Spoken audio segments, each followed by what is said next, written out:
Big breaking news বন্ধুরা, সেটা হলো কেন উইলিয়ামসন ক্যাপ্টেন্সি ছেড়ে দিয়েছে সাদা বল থেকে। টি-20 বিশ্বকাপ 2024-এ বাজে পারফরমেন্সের পর প্রথমে গ্রুপ স্টেজ থেকে তারা বাদ পড়ল। তারপরে বাজে একের পর এক সমালোচনার পর কেন উইলিয়ামসন হয়তো সেই প্রেশারে এই ডিসিশনটা নিয়ে নিয়েছে। সেটা হলো সে ওয়ানডে এবং টি-20 ক্যাপ্টেন্সি আর করবে না। সে কিন্তু টেস্ট ক্যাপ্টেন্সি হয়তো কন্টিনিউ করতে পারে, কিন্তু টি-20 এবং ওয়ানডে মানে সাদা বলের ক্রিকেটের ক্যাপ্টেন্সি থেকে কিন্তু অবসরের ঘোষণা দিয়ে দিয়েছে। তার ক্যাপ্টেন্সিতে নিউজিল্যান্ড এখনও পর্যন্ত 91টা ওয়ানডে এবং 75টা টি-20 ম্যাচ খেলেছে।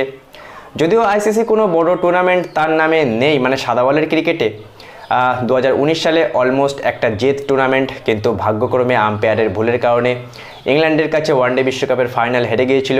ওদিকে ঠিক তার 2 বছর পর মানে 2021 সালে দুবাইতে অস্ট্রেলিয়ার সাথে টি-20 বিশ্বকাপের ফাইনালও সে কিন্তু হেরে গিয়েছিল। সুতরাং তার উপলব্ধি বলতে গেলে এটা যে কন্টিনিউ ভালো পারফরমেন্স করেও সে কিন্তু নিউজিল্যান্ডকে কোনো আইসিসি টুর্নামেন্ট জেতাতে পারেনি। আর এবার যেহেতু এত বড় একটা টিম থাকা, এত শক্তিশালী একটা টিম থাকা সত্ত্বেও টি-20 বিশ্বকাপে সুপার 8 রাউন্ডে পৌঁছাতে পারেনি টিম নিউজিল্যান্ড।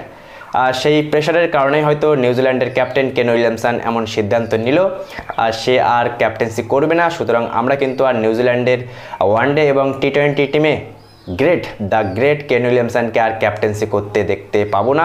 নতুন কোনো ক্যাপ্টেন হয়তো নিউজিল্যান্ডের দায়িত্ব সামলাবে, আর কেন উইলিয়ামসনকে আর আমরা দেখতে পাবো না ক্যাপ্টেন্সি করতে।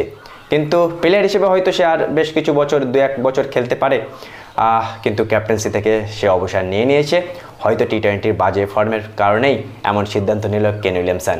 বন্ধুরা, কেন উইলিয়ামসনের ক্যাপ্টেন্সি তোমাদের কেমন লাগতো বা এই প্লেয়ারটার তোমাদের কেমন লাগতো অবশ্যই জানাবে। আর উইলিয়ামসনের এই ডিসিশনটা কি সত্যি ভালো হবে নিউজিল্যান্ডের জন্য আগামী দিনে, নাকি একটা বাজে ডিসিশন হতে পারে নিউজিল্যান্ডের জন্য?